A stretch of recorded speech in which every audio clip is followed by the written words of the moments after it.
Sir, stand on vessel এবং give way vessel কাকে বলে এবং এর মধ্যে পার্থক্য কি? সামুদ্রিক চলাচলে নিরাপত্তার মূল চাবিকাঠি হল স্ট্যান্ড অন ভেসেল এবং গিভওয়ে ভেসেলের সঠিক সমন্বয়।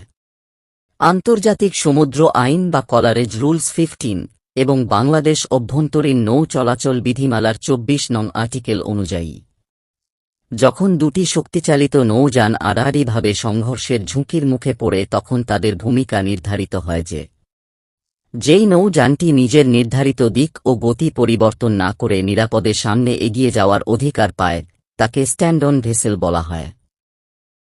অন্যদিকে যে নৌযানটিকে অন্য জাহাজের পথ ছেড়ে দিয়ে দুর্ঘটনা এড়ানোর মূল দায়িত্ব পালন করতে হয় তাকে গিভওয়ে ভেসেল বলা হয়।